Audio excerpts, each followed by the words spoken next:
And we are back. What's going on, everybody? This is Alex for the last time in our Hour of Devastation limited set review. We are on to the big one: gold, green, artifact, lands, and invocations. These are going to be fun. If you haven't already, go and check out my reviews of the white and blue cards in part 1. Part 2 is the black and the red. As always, we are on a 4-point scale. 1s being the cards you should never ever play, they're trash. 2s are your generic fillers, your creatures, and just crappy spells. Your 3s are your more premium creatures and removal spells, and your 4s are, wow, look at that, I have a nickel bolus, I'm going to play this. And it just pulls you into the color. So, let's get right into it. Power on through. These are the green, gold, artifact, lands, and invocations for Hour of Devastation, and this is our limited set review. Let's get started with Ambuscade, Ambuscade, whatever. 2 and a green instant, common. Target creature you control gets +1/+0 till the end of turn and deals damage equal to its power to target creature and opponent's control. This is 3 mana, kill a thing. Yeah, green removal, I like, especially when it's just one-sided fights. Excellent card here. This one got a 2.5 for me. Love this card. Next up, Beneath the Sands. 2 and a green for a sorcery, common. You may search your library for a basic land card and put it on the battlefield, tapped, and shuffle your library, cycling for 2. It's not quite Rampant Growth. It's not quite Cultivate, but for what it is, it's just fine. I don't know if taking the turn off to ramp is going to be good enough in this sealed format or limited format, but it could be pretty good depending on how big your deck goes. And there are some pretty big beefy creatures in this deck, in this set, that are also in green and black and some other ones that this could be somewhat applicable. So I gave it a 2, but it could be a lot better than that. Next up, Bitterbow Sharpshooters. 4 and a green for a 4/4 Jackal Archer with Vigilance and Reach. Those are good abilities. 2.25 for me. Like, it's good solid filler, but I think that once you start hitting the 5 mana space in green, there is a lot more you can do than just a Vigilant Reach guy. Maybe not. This guy's probably fine though. It's a decent filler if anything. Next up, Devotee of Strength. 2 and a green gets you a Naga Wizard at uncommon. It's a 3/2, and you can pay 4 and a green to give target creature +2/+2 till the end of turn. So it's not itself that we're talking about pumping here. It's the other guys. And that's pretty cool, actually. So I like this guy a lot. If the activated ability was any cheaper, then we're really in the money. But as it stands, 2.25 for me, pretty solid filler. Next up, Dune Diviner. 2 and a green, Naga Cleric. Wizards, clerics, priests. I know they're all classes, but come on. They can't be that diverse in Amonkhet. They're being destroyed by a giant dragon god. Don't be picky, people. Uncommon, 2/3. You may tap 1 and tap an untapped desert you control and gain a life. So a bit of setup here, and I wouldn't lean on this life gain effect, but there is a possibility that it could save you in a couple of games, and the body's not that irrelevant. A 2/3 for 3 is pretty good stats. And if you can, incidentally just gain some life here and there, all right, I'm down. Next up, we have Feral Prowler. 1 and a green gets you a 1/3 cat at common. And when it dies, draw a card. Sure, card drawing green is always fine. So yeah, again, solid filler, 2.25 for me. Next up, we are on to the Frilled Sandwala. 1 green mana gets you a Blizzard at common, 1/1. You can pay 1 and a green to give it +2/+2, and you can only do it once per turn.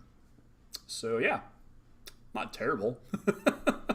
I have never been a fan of cards like this. I mean, there's always the potential to pump it and then play a spell to pump it further, which is, fine, but I give it a 2. I'm not really impressed by these guys, unless there's a hyper-aggressive green deck, which I don't know if there will be in this go-around.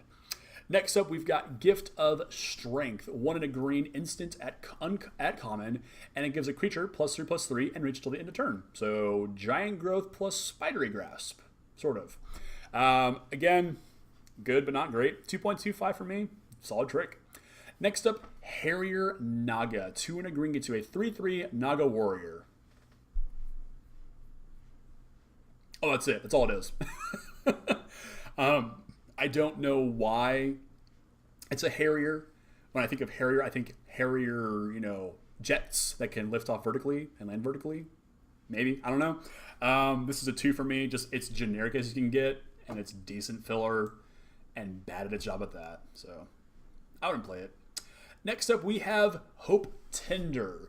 1 and a green gets you a 2/2 human druid at uncommon. You can pay 1 and tap it, and untap target land. I don't think that's what you want to do with this thing. It's the other ability. It's tap 1 and it exert it and untap 2 target land. So I'm assuming the idea here is that if you're choked on a particular color of mana, you're able to undo that. You know, if you have a double red card in your hand, only one red, only one mountain in play, this kind of allows you to get around that. But this thing probably is more powerful than I'm giving it credit for. It's just a 2.25 for me, though. A bear with upside is a bear with upside, and I'm not sure how good the upside here is. So there you go. Next up, Hour of Promise. 4 and a green sorcery at rare. Search your library for up to 2 land cards. Not basic, just land. Put them on the battlefield, tapped into your library. Then, if you control 3 or more deserts, create 2/2 black zombie tokens. That's pretty sweet. So if you're in this more kind of, late game, kind of grindy, control green-based ramp deck or something, that's a lot of ifs. There's some good utility here because a lot of the deserts do have some upside to them as well. So I can see this being decent and possibly seeing a place in standard. Who knows? As it stands, though, I gave this a 2.5 because it just does some really cool stuff if you can build around it correctly. Next up, we have Life Goes On. A single green mana gets you an instant at common. You gain 4 life, and if a creature died this turn, you gain 8 life. And again, there's Ronus with that hole in its head. Brutal. Life Goes On. It's a sideboard card. Like, I can't imagine you want to mainboard a card that instantly gains you life. It's at best a turn of attacks off from your opponent. I don't know. Sideboard this one. Next up, we've got Majestic Myriarch? Sure, whatever. 4 and a green gets you a Chimera Mythic, star power, and its power and toughness are equal to whoa, twice the number of... Hey guys, it pays to read the cards.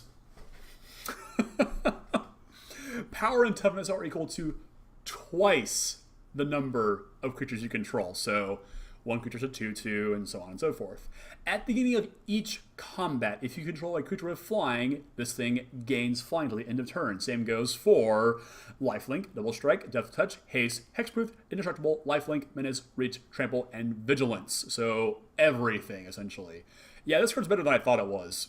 This is probably a 3, honestly.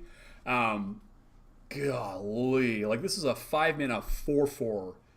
If it's the only other thing on the board with another creature, and then it just scales from there. Damn, this thing's huge. This thing's good. Probably a 3 now. Next, Nissa's Defeat. 2 and a green for a sorcery at uncommon. Destroy target forest, green enchantment, or green planeswalker. If that permanent was a Nissa planeswalker, draw a card. That is doable in this because we have the blue-green Nissa in Amonkhet. I can't remember the name of the card, but I believe there is an enchantment that attaches to a land that lets it to generate more mana. So there's that, and then there's some green enchantments that might be... Yeah, sideboard this. I can only make so much of this stuff up. Next up is Oasis Ritualist. 3 and a green at common gets you a 2/4 Naga Druid. You can tap it and add 1 mana of any color to your mana pool. Or you can tap it and exert it. Add 2 mana of any one color to your mana pool. So no mixing colors, which is, it's fine. Yeah, good ramp is always good ramp. So going, especially if you're able to cast, let's say, Beneath the Sands to hit this on 3, or actually it would be, on 4 regardless. And just be able to jump again in mana, that's pretty big. That's a huge mana advantage. So I like this guy. It's a 2.25 for me. A 2/4 body is nothing to scoff at on something like this, and the ramp is incidental. So pretty solid, good filler for me. Next up, we've got Overcome. Oh, Overrun, how you have fallen. 3 green gets you a sorcery at uncommon. Creatures you control get +2/+2 and gain trample till the end of turn. Now, Overrun was a triple green and 2 and a +3/+3 and ended games. This will probably do the same because your creatures are so big, but I don't know. Still pretty good. I give it a 3. Next up, big ol' kitty cat, Mufasa. Pride Sovereign, 2 and a green gets you a 2/2 cat at rare, and it gets +1/+1 for each other cat you control. We've already seen some cats already. I can pay a white and exert it by tapping it, and I can make 2/1/1 white cat creature tokens with lifelink. So it's already a 4/4 for a small investment of 4 mana. Sick. Yeah, Pride Sovereign, insane. I give it a 3. Possibly better if you can draft the cat deck, which is whatever. Next up, Quarry Beetle. 4 and a green for a 4/5 uncommon. When it enters the battlefield, you may return target land card from your graveyard to the battlefield.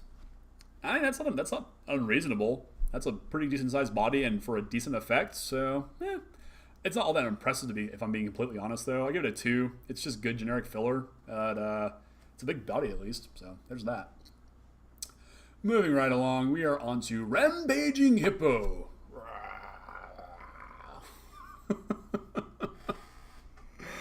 4 green gets you a common hippo. Come on, hippo tribal guys. Let's do it. 5/6 with trample and cycling for 2. Cool. Yeah, I give it a 2. Good filler. Next up, Ramunap Excavator. 2 and a green for a rare 2/3 Naga Cleric that lets you play land cards from your graveyard. Crucible of Worlds on a stick, ladies and gentlemen. This card's pretty sweet. So if you have the cycling lands that you need in late game, or maybe like an Evolving Wilds effect or something like that, this thing can do some work, and the body is decently sized at its mana cost, so 2.25 for me, and it might even be better than that. I don't know if I'm first picking this in a draft, though, but we'll see. Next up, Ruminap Hydra. 3 and a green for a Snake Hydra at rare. 3/3, has Vigilance, Reach, and Trample, and it gets +1/+1 if you have a desert under your control or there's one in your graveyard, so potentially a 5/5. This thing is a nightmare to deal with, and I gave it a 3, possibly even better than that, possibly maybe 3.5? I don't know. This thing's insane. Very, very hard to fight against. Next up, we've got Resilient Kenra, Jesus. 1 and a green Jekyll Wizard at rare, 2/2. When it enters the battlefield, you may have target creature get +X/+X until the end of turn, where X is this guy's power. So that's cool. And then you can internalize it for 4 and 2 green. So 2/2 or 4/4 being added to your other creature. That's pretty insane. And again, maybe if you like blink this thing somehow, that's like a repeatable effect right there going. So that's kind of neat. 2.25 for me. That's a pretty big upside with this thing, especially if you're able to play like this big, or maybe not big green, which is green beatdown deck. Pretty powerful. Next up, we've got Ronus's Last Stand. Green for a sorcery at rare that creates a 5/4 green snake creature token, and lands you control don't untap during your next untap step. This will win some games by itself. Like, if this is your turn 2 play and your opponent has nothing, they're probably dead. Let's be honest here. I give this thing a 3. This card's really nuts. And Snapcaster's a card in Modern, guys. Just saying. Rona Stalwart is next. 1 and a green for common 2/2, already a bear, human warrior. You may exert it as it attacks, and if you do, it gets +1/+1 and can't be blocked by creatures of power 2 or less this turn. It's like this guy picking up this big old pile or pillar and just like wham. Pretty cool. At least for the art, at least. 2.25 for me. I like these, guys that get bigger when you exert them, and being a bear on his own is just fine with me. So pretty solid playable here. Next up, we've got Sidewinder Naga. 2 and a green into a Naga Warrior at common, 3/2, and if you control a desert or there's one in your graveyard, it gets +1/+0 and has trample. Cool, 4/2 with trample, not bad at all. I gave the Naga a 2.25. Sifter Worm, 5 green, 7/7 worm at uncommon with trample. When it enters the battlefield, scry 3, then reveal the top card of your library and gain life equal to its CMC. Whoa.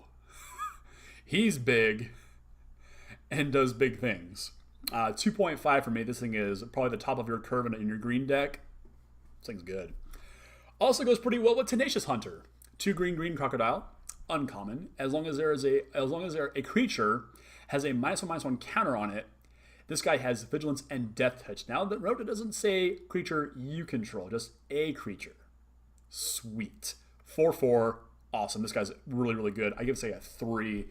This is just solid power to weight ratio in terms of CMC and power and toughness. Really cool card.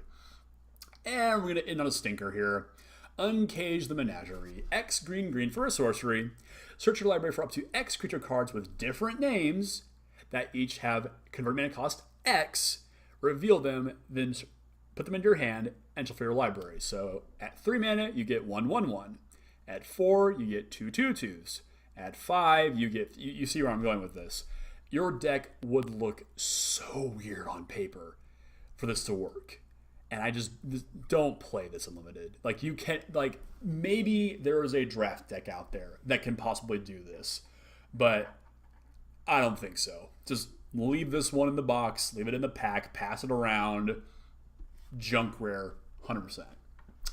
Let's move on now to our multicolored cards. And we're going to kick it off right now with Bloodwater Entity, which makes that the red card... what was it called? The 6 mana burn spell. What was it called? Inferno Jet. Yeah, this card actually makes that thing real, if you ask me. So there you go. Yeah. Bloodwater Entity is a 1 blue and a red elemental at uncommon, flying prowess, 2/2, and when it enters the battlefield, you may put target instant or sorcery from your graveyard on top of your library. So cycle Inferno Jet, play this, put it back on top later, and you know, just burn them out. Effectively, you're paying, well, it's a lot of mana for it. It works. I think this card's really cool. 2.5 for me. I love the blue-red spells decks that we always get to see a lot of recently. Fantastic. Next up, the Locust God. Note that Puncturing Shot takes this thing out. It's a 4/4. 4 blue and a red gets you a legendary creature, God. It's a mythic. It flies. Whenever you draw a card, create a 1/1 blue and red insect creature token with flying and haste. That's important. And you may pay 2, a blue and a red, to draw a card and discard a card. So, sweet looting effect. Whenever it dies, return it to its owner's hand at the beginning of its next end step. You need those exile cards if you deal with these things unlimited, because otherwise they cannot be stopped. Locust God, 3.5. This thing is absolutely a monster. Just will end games. Like, if they cast this, you need a way to win in very short order, because you will probably be buried in the advantage this thing builds. Just insane. And next up, we have our first Planeswalker, and it is the Lord Almighty himself, Nicobolus. All hail the God Pharaoh. All hail God Pharaoh. 4 generic mana, a blue, a black, and a red, so easier to cast than his last go-around. You get a Planeswalker Bolus, mythic rare obviously, 7 loyalty, +2, target opponent exiles cards from the top of his or her library until she exiles a non-land card. Until the end of turn, you may play that card without paying its mana cost. Sweet. +1, each opponent exiles 2 cards from his or her hand. Also sweet. -4, Nicobolus God Pharaoh deals 7 damage to target opponent or creature an opponent controls. Also sweet. -12, exile each non-land permanent your opponent's control. Wow. Yeah, aside from his mana cost being relatively difficult to hit, there are some ways around that. Nicobolus is nigh unstoppable. You resolve this and you've probably won the game. You've stretched the game this long, you're probably ending the game in short order by just, 7 to the face. 3.5 for me. I can't give it the full 4. It's the mana cost is the only thing restricting it, but there are some ways around it, like I said. But first pick it, slam it in your deck. God Pharaoh, guys. What can you say? Next up, we've got Obelisk Spider. 1 black green for a creature spider. Uncommon with reach. 1/4. When it deals damage to a creature, put a -1/-1 counter on that creature. When you put 1 or more -1/-1 counters on a creature, each opponent loses 1 life and you gain a life. Sweet! This is a 3 for me. Really good card. Next up, Resolute Survivors. 1 red, a red, and a white. Wow, that was hard for some reason. 3/3 Human Warrior at uncommon. You may exert it as it attacks, and whenever you exert a creature, it deals 1 damage to each opponent, and you gain a life. There's a theme going on here, apparently. This card's not terrible. The only problem is that that life that you gain of all the exerting might not be enough to keep you alive. Just saying. 2.25 for me. I could be wrong, especially if we're looking about draft. And we're looking at the red-white aggro deck. That shows up a lot. This card's really good in that deck, so there you go. Next up, we have the River Hoopoe. I think I'm saying that right, but it's a blue and a green. It's a 1/3 bird, uncommon, flying, and you may pay 3 blue-green, gain 2 life, and draw a card. Yeah. This thing's dumb. But if you can keep this thing alive and keep the game going and just constantly gain that life and draw cards, drawing cards is how you win limited games, guys. Just saying. 2.25 for me, though. A little bit weak for my tastes. And next up, we have the worst Planeswalker since Tibalt. Samut the Tested. 2 green-red, mythic Planeswalker, 4 loyalty to start with. +1, up to 1 target creature you control gains double, or not just target creature, not even you control, gains double strike until the end of turn. Meh. -2, deals 2 damage divided as you choose amongst 1 or 2 target creatures and or players. Meh. -7, search your library for up to 2 creatures and or planeswalkers and put them onto the battlefield. Shuffle your library.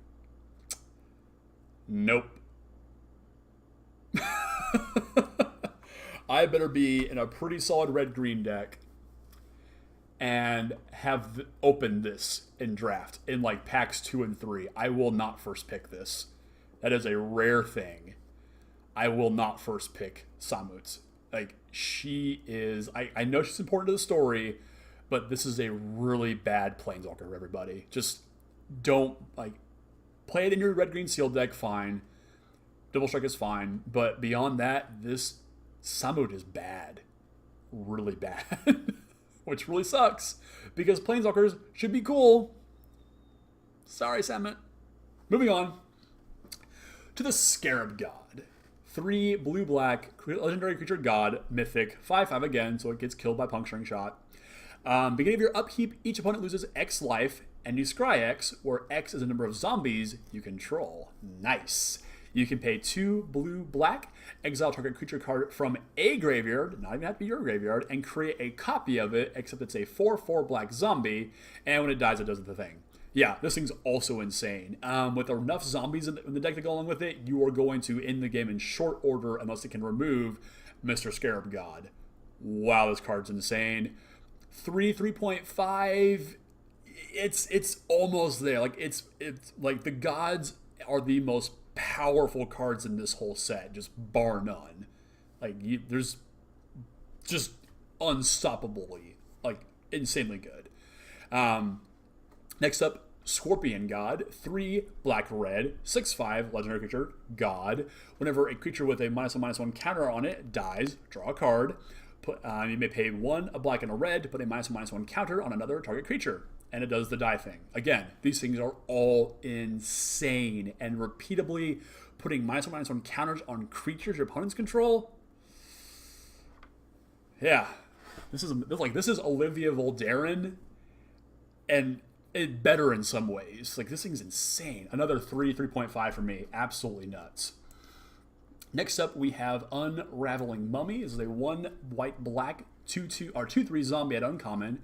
You can pay 1 white to give a attacking zombie lifelink, or 1 black to give another attacking zombie death touch.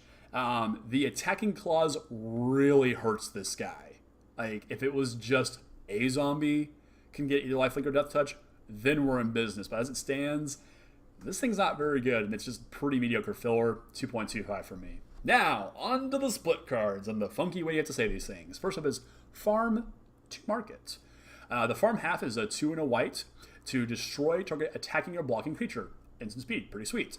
Market reads, Aftermath can only be cast from the graveyard, draw 2 cards, and then discard 2 cards. 2 and a blue. I actually like this one a good bit. That's a pretty solid removal spell with some upside attached onto it, just to filter through your deck. 2.75, almost 3. It's good. Like, this is a really good one, I think. Both halves are fine. Next up, we have Consign to Oblivion. 1 and a blue gets you an instant uncommon, return target non-land permanent to its owner's hand. And Oblivion reads 4 and a black sorcery, going with Aftermath. Target opponent discards 2 cards. Now, I don't like this one very much at all. Like, a good bounce spell, sure, but Mind Rot for 5?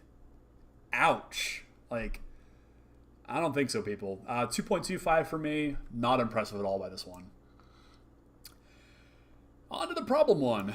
The one that might get Death Shadow banned in Modern. Claim to Fame. Claim is a single black sorcery at uncommon that returns a target creature card with converted mana cost 2 or less, hi Death Shadow, from your graveyard to the battlefield.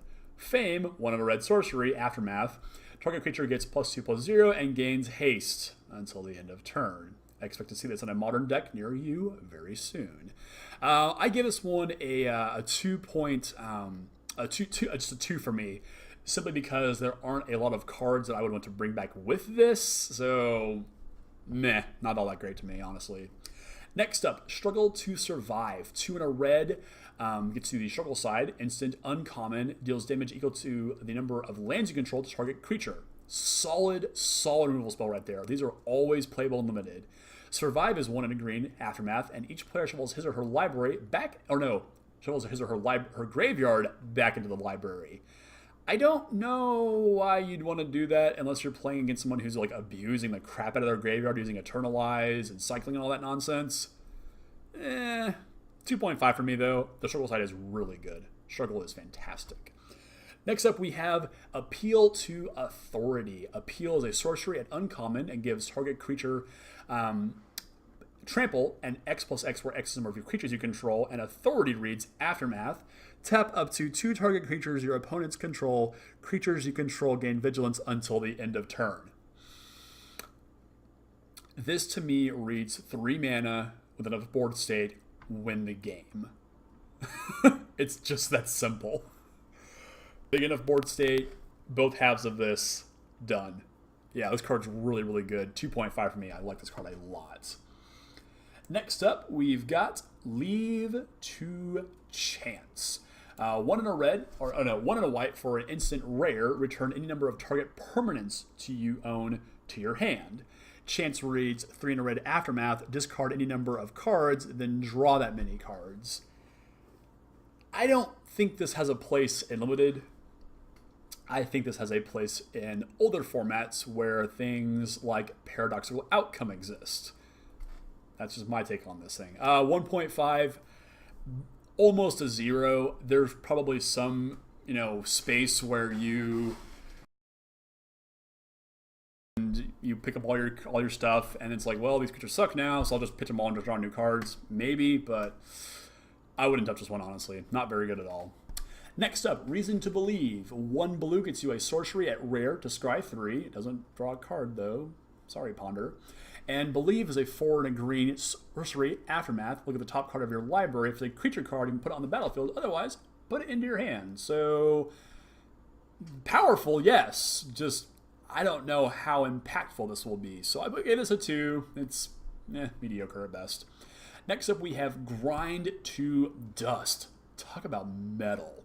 1 in a black sorcery, lets you at rare, lets you put a -1/-1 counter on up to 2 target creatures, and then Dust reads 3 in a white sorcery Aftermath. Exile any number of creatures that have -1/-1 counters on them. So if you've been going kind of ham crazy on it, pop off Grind, next turn untap, dust them. This card is really powerful. 2.5 for me. It would be, if it was instant speed on the grind half, then we're in real business. But as it stands, it's still pretty damn good. Next up, our last 2 split cards, and our last 2 gold cards, actually. Refuse to Cooperate. Refuse reads 3 in a red, instant, rare. Refuse deals damage to target spell's controller equal to that spell's converted mana cost. So they play a 5-drop, you cast this, deal them 5 to the face. Cooperate reads 2 in a blue, instant Aftermath. Copy target instant or sorcery, choose new targets for the copy. So this to me reads 7 mana and just like burn your opponent out in some cases, or fork a removal spell or a counter spell or something like that. This card's got some utility to it, and I could see this thing even seeing play in standard. It's pretty darn good. Yeah, this card's really, really good, I think.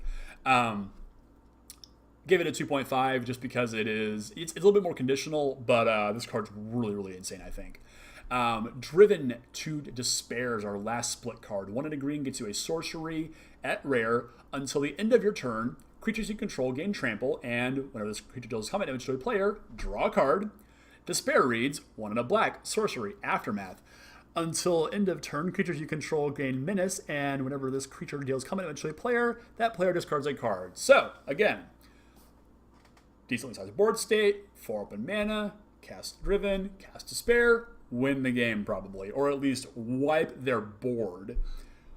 Do the menace, rip their hand apart, and refill your hand. This card, really powerful. Solid 3 for me. I like this card a whole lot. Now, those are our gold cards. Hello, Nicol Bolas again. Let's pop over to the artifacts. Getting down to the end, guys. Having fun. All kinds of fun. First up, Abandoned Sarcophagus. This is a 3 generic mana artifact. At rare, you may cast non-land cards with cycling from your graveyard. Wow. If a card with cycling would be put into your graveyard from anywhere and it wasn't cycled, exile instead. So you have to, limit this somehow, right? This card's pretty nuts, though, and in the right deck, it becomes absolutely insane. This is a 2.5 for me. In a good draft deck that can really abuse cycling, this is like a 4. Like, this thing is busted power. Like, insane power level. Just keep an eye on this one. If there's a card to watch and be mindful of, this is it right here, guys. Crazy powerful. Next up, Crook of Condemnation, a.k.a. WotC's apology for not giving us graveyard hate back when we needed it most. Whatever. 2 generic mana gets you an uncommon artifact. You may tap 1 and it to exile target card, so it's a little bit better than Relic of Progenitus. Exile target card from a graveyard, or pay 1 and exile it, and exile all cards from all graveyards. Too little, too late, Wizards. Just saying. 2.25 for me. If against the decks that are actually abusing their graveyard to a really, heavy extent, yeah, go crazy with this one. Bring it in and blow them out. Next up, Dagger of the Worthy. 2 generic mana gets you an equipment at uncommon, gives a equipped creature +2/+0 and has afflict 1, and it equips for 2. I don't like equipment unlimited unless it is busted powerful. We're talking Sword of War and Peace level power. That's when I care about equipment. Godsend from Theros. That's where I care about equipment. Anything less than that, I don't want to see it. It's a 2, and I don't even like it at that. Blech. Next up, we have God's Pharaoh's Gift. We finally know what's on the inside of that stupid pyramid card from Amonkhet. And that is the only time I would actually play this when I have both in my deck. 7 generic mana gets you an artifact at rare. Beginning of combat on your turn, you may exile a creature card from your graveyard. If you do, it makes a copy of it, and it's a 4/4 black zombie token, and it gains haste until the end of turn. Cool. Nope. This is a 2 for me. Just not enough. Next up, Graven Abomination. 3 generic mana gets you an artifact creature horror at common. It's a 3/1, and when it attacks, you may exile target card from defending player's graveyard. Again, little too late, WotC, but it's what it is. This one gets a 2 for me. It's probably a little bit better than that, actually, just because it goes in any deck, and 3 power is nothing to scoff at, and just that incremental advantage of exiling cards on your opponent's graveyard, pretty solid. So 2.25, somewhere in there. Next up, we have the Hollow One. 5 generic mana for an artifact creature, Golem at rare, 4/4, and it costs 2 generic mana less for each card you have cycled or discarded this turn, and you can cycle it itself for 2 generic mana. Don't think this is free, because you still have to pay mana to cycle the other cards. You're just drawing some cards and getting a free creature out of it. Just saying. I don't think you should ever cast this for actual 5 mana. I think you've done something wrong. As it stands, though, it's a 2.5 for me. Drawing cards off the cycling and then casting this thing for a reduced cost is pretty insane, and I like that a lot. So, yeah, card's pretty good. Also, Living End, anybody? Just saying. Next up, we have the return of Manalith. 3 generic mana for a common artifact that taps to add any color of mana to your mana pool. One time. Or just 1 mana every time you tap it, I should say. Yeah, solid 2 for me.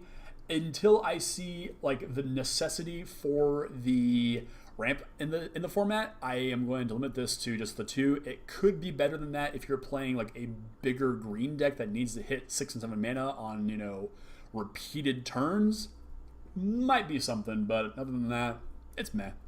Next up, we have Mirage Mirror. 3 generic mana for an artifact at rare. Pay 2 mana, and it becomes a copy of target artifact, creature, enchantment, or land until the end of turn.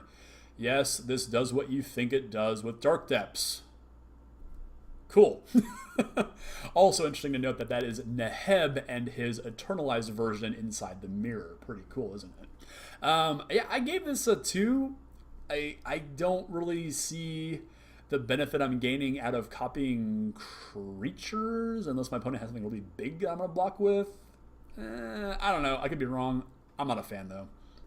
Next up, Sunset Pyramid. 2 generic mana gets you an artifact at uncommon. Enters the battlefield and has 3 brick counters on it. Pay 2 and tap it. Remove a brick counter. Draw a card. And then once you... Or you can... I guess when you're out of brick counters. Okay, sure. Yeah. Pay 2, tap it, and scry 1. So, nice little effect there. Again, this is a solid 2 for me.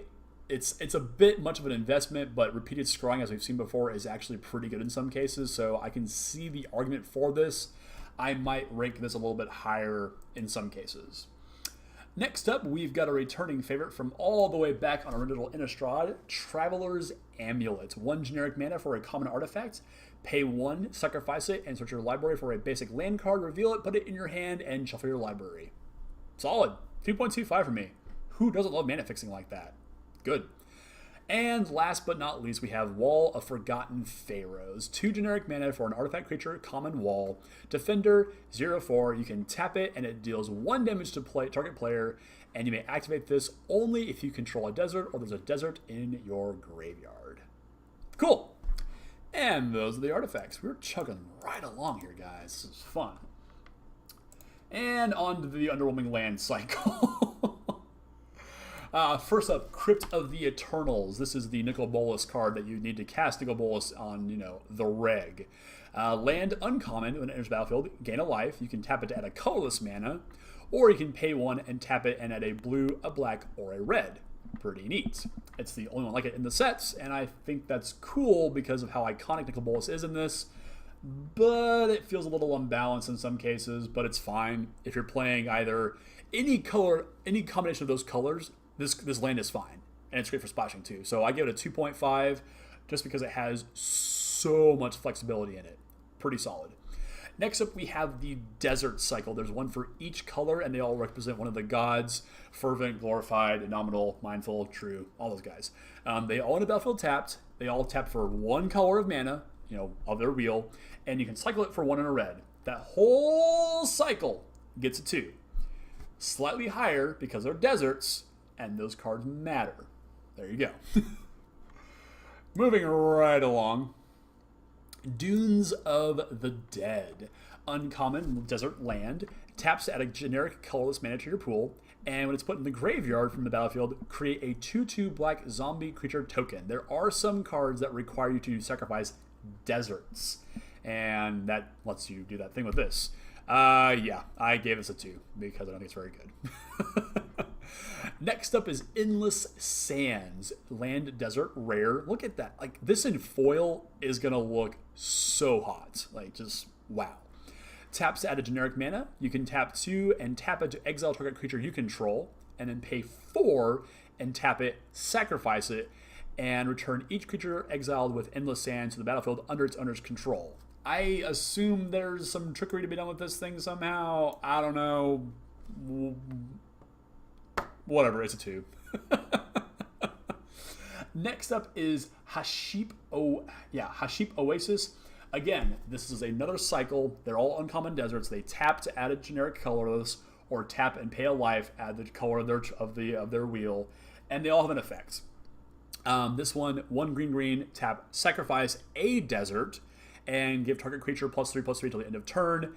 Activate only when you can do a sorcery. Again, Crap. Gets a 2. Moving on. Hostile Desert. This card's pretty sweet, actually. Again, land, desert, rare. They're really pushing this desert sub-theme here. Taps at a generic mana, and you can tap 2 and exile a land from your graveyard, and it becomes a 3/4 elemental creature until the end of turn. It's still a land. That's pretty cool. 2.25 for me. So if you do have this, Sack of Desert deck, it does something. But other than that, I don't really know what else it does. Next up, if near Deadlands, it does the thing that the green one does, Haship Oasis. But you can pay 2 black, tap it, sacrifice, and put 2 -1/-1 counters on target creature an opponent controls. And again, only when you could activate a sorcery. Shame. Also a 2. Next up, Ipnu, Rivulet, whatever. Again, the same thing here. 1 in the blue, tap, sacrifice it. Target opponent, or target player, I should say, puts the top 4 cards of his or her library into his or her graveyard. Again, crap, gets a 2. Oh, look, another one. Ramunap Ruins. Land, desert, does the thing. Pay 2 and 2 red. Tap, sacrifice it, deals 2 damage to each opponent. Again, crap. Scavenging Grounds is next. This one is good, and again, this is Watsy saying, hey, sorry for no graveyard hate earlier, guys. Forgive us. Land, desert, rare, tapped out of generic mana, pay 2, tap it, sacrifice it, exile all cards from all graveyards. Wouldn't it be nice? Sorry, Emrakul. We miss you. I gave this a 2.5 because there are some decks that can really abuse the heck out of their graveyards in this set. So there you go. Next up, Shefet Root of Dunes. Again, does the thing that all the other ones do. Pay 2 and 2 white, sacrifice it, and creatures you control get +1/+1 till the end of turn. Again, activate this anytime you can cast a sorcery. Damn. And our last land card, I'll give you a little peek of the basic lands in the set. They are pretty, I must say. Survivor's Encampment. As a land, desert, common, taps at a generic, or you can tap an untapped creature you control and add any mana or any 1 mana of your choice to your mana pool. Pretty sweet, right? It's mediocre at best. Solid 2. The lands in this set are not good. Like, the deserts are fine. The desert cycle themselves, not the one that you get to activate on. Those are all fine. Like, I like being able to cycle those. That's fine. The rest of them just kind of suck, and I wish we saw better effects off these cards, honestly, or better time, or the restriction for having only cast sorceries was gone. It's just not very good, which is really disappointing. Now, let's make those cards go away and go on to the real fun stuff, guys. As we saw with Amonkhet and every other set previous to now, except for Shadows of Innistrad, we've seen the masterpieces, and they are back. Invocations, and we will look at them now, because you can open these in your limited pools and your draft decks, and you're able to play them. But of course, some of them are better than others. Some of them by quite a bit. 3 of them actually are playable in Standard. We have the gods here. Locust, Scorpion, and Scarab God are all legal in Standard, and they're all just as good as they are in their regular forms, although the art on these things is sick. And I do apologize for the text on these being so small. The design of the invocations themselves are pretty horrendous, honestly. In person, they look a lot better, but these scans are rough. So, our first one we're actually going to look at here is we'll just go with, Thoughtseize here. 1 black sorcery, target player reveals their hand, and you take a card from it, non-land card, you lose 2 life. There you go. Solid 2. It's, discard effects in limited are not typically good unless they're mind artifacts. So unless your opponent really has something you're afraid of, at that point, then play this. And it looks really cool. It's going to be worth some money, so there you go. Next up, we have Armageddon. 3 and a white, destroy all lands. You can do this in Vintage. And even then, it's questionable if you want to do it there. Just do not play Armageddon. Open it, be like, yeah, I open Armageddon, and then put it back in your box. The only time to play this is if you are so ahead on board and you can win with the creatures that you already have in play. Your opponent's board sucks. Cast this and seal their fate. It's that simple. But for the most part, I would not play Armageddon in Limited. If I were you, I wouldn't do it. Looks cool as hell, though. Next up, we have Threads of Disloyalty. 1 blue, enchant creature with converted mana cost 2 or less, and you control it. So this typically goes after Tarmogoyfs, Dark Confidants, modern good cards.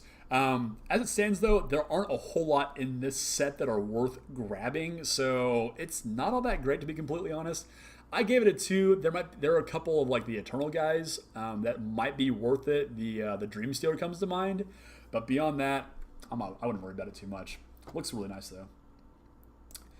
Next up, we've got Omniscience, Omniscience for your properly pronounced people out there. 7 blue. Wait, 7 blue. Yeah.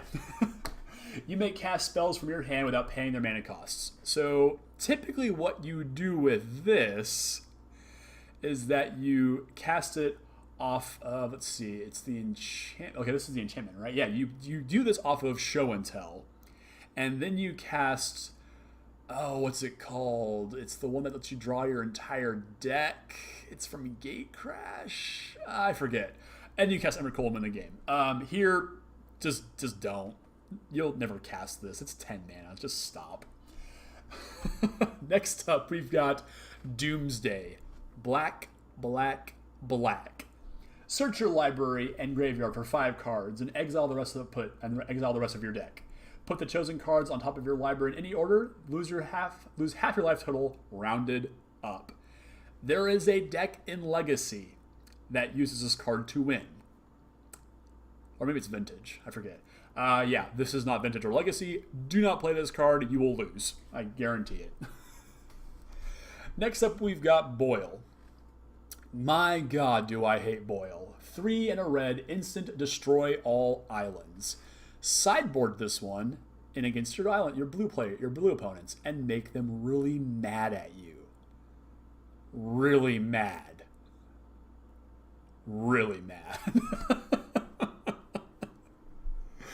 Through the Breaches next. 4 and a red gives you an enchantment. You may put a creature. Actually, no, this is an instant. I'm sorry. I'm thinking of Seek Attack. Instant, and it's also arcane because that matters for modern. You may put a creature card from your hand onto the battlefield. That creature gains haste. Sacrifice that creature at the end or the beginning of the next end step and splice onto arcane for 2 and 2 red. You will not have to worry about that in Limited. I would not play Through the Breach here, guys, unless I've got a clear shot to win and I've got a big old guy in my hand I'm going to kill him with. Like the big demon, Hazaret. Yeah, or Kazaret. Hazaret? No, whatever his name is. Yeah, that's the one I'll do it. There we have the Scorpion God. Plenty cool. Moving on. I can feel my voice starting to fade here, so bear with me, guys. This is the home stretch. Next up, we are on to Sunder. Instant speed, 3 blue. Return all lands to their opponent's hands. Your owner's hands. Yeah, don't do this either. Unless, again, you are so ahead on board that it doesn't matter. Just don't. Next up, we have Forbid. 1 blue, instant buyback, which lets you put it back in your hand after you cast it. Discard 2 cards. Counter target spell. Now, there are some cards in this set that will synergize with that discard ability, which is pretty damn sweet. So there is some play to this one, and I actually do like this one quite a bit. So Forbid, like, again, it's a counter spell though in Limited, so weigh it as you will. 2 for me though, possible 2.25. There's some utility built into this one, and you just need the right deck. That's all. Next up, we have Diabolic Edict. Instant 1 and a black. Target player sacrifices a creature. Edict effects are fine if the board is, down to 1 creature, but if it's not very good. Solid 2 for me. Next up, we've got Blood Moon. 2 and a red gets you an enchantment. Non-basic lands are mountains. This could potentially screw somebody up, especially if they're really heavy on the deserts for their deck, which maybe, I guess. Yeah, sideboard this in if you need to, but I can't see you needing that all that often. So, cool card though, worth a lot of money. Next up, Damnation. 2 black sorcery. Destroy all creatures. They cannot be regenerated. Yeah, you play this one. You're in black, you play Damnation. You do it. You play Damnation. Do it. 3.5. It might as well be a 4, honestly. Next up, we've got Desolation Angel. 3 black flying angel. It's a 5/4. Has a kicker of white.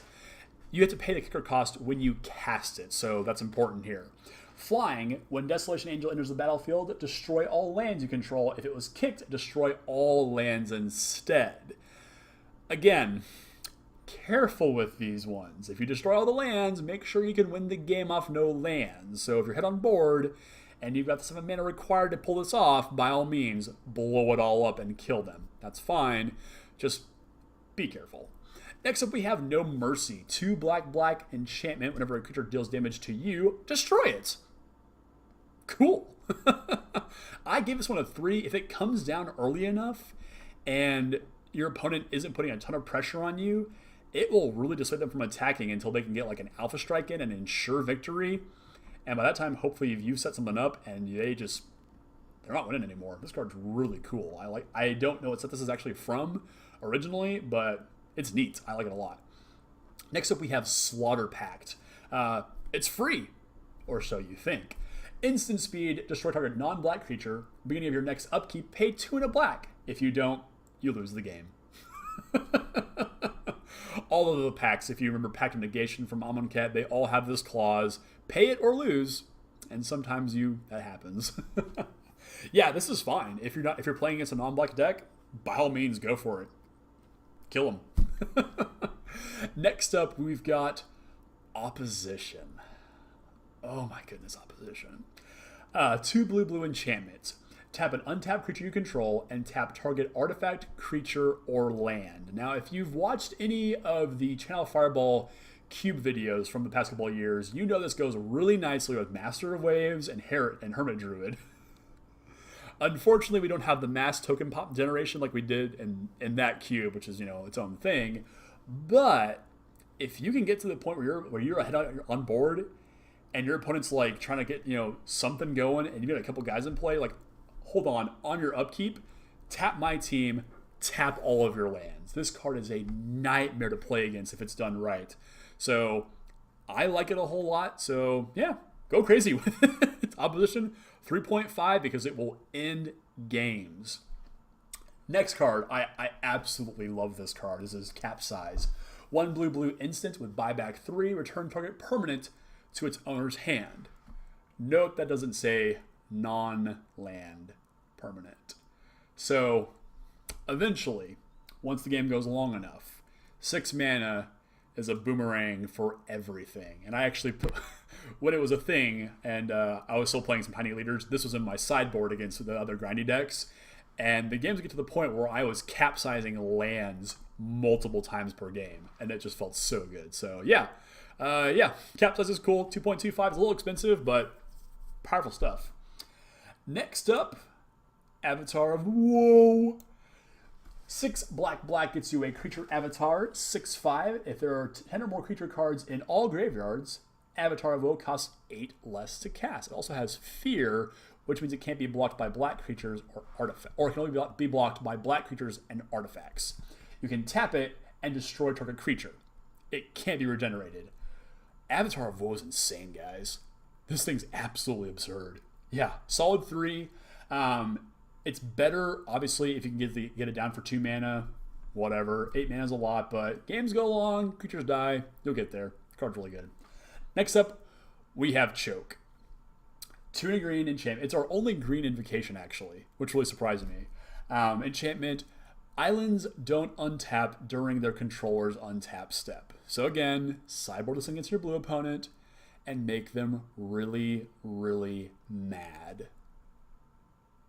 I swear, if this happens to me at the pre-release, I'm gonna flip a table. It's that simple.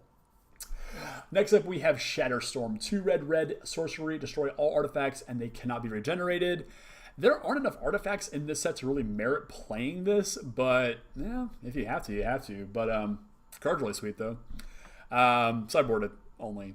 Next up, and our last invocation, and the last card from the set we're going to talk about, we have Lord of Extinction, 3 black green, creature, elemental, star power toughness, and its power and toughness are equal to the number of cards in all graveyards. This is a massive commander staple for graveyard decks. Super powerful card. Yeah, Lord of Extinction is a solid 3. Like, I would put it not quite on par with the gods, but just the damage that it can do because it gets so big. And this thing is hard to kill. I mean, there's the black removal in this set, and that's it. Like, this will end games by itself. And just, yeah, make your opponents extinct. And that's it. We did it. All right, high five, guys. That is all 199 cards and the 20 some odd invocations we have in this set. My voice is gone. Again, if you disagree with my ratings here, or if you agree, or if there's something that I might have missed, an interaction or anything like that, let me know down in the comments. I'm curious to know, what is your favorite card in this set? What are you most excited to play at the pre-release? Do you want to, which invocation are you hoping to open most?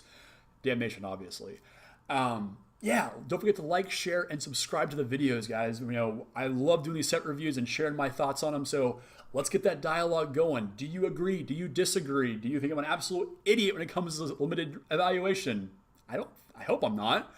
But yeah, check us out over on Facebook as well, everybody. EOT Newsflash, look for us over there. Over on Twitter as well, at EOT Newsflash. Find us over on Gmail at eotnewsflash@gmail.com. Don't forget to catch us every week on the MTG Cast. Random days because schedules are what they are. But I have had a ton of fun doing this limited set review with you guys. Again, like, share, and subscribe. Let me know how the pre-release goes. I'm excited to play for myself, and I cannot wait. So thank you so much for watching, guys. I am dead now. I'm going to go eternalize myself and turn into a 4/4. I have death touch if you were curious. Have a good night, guys, and go look at the pre-release. Thanks for watching.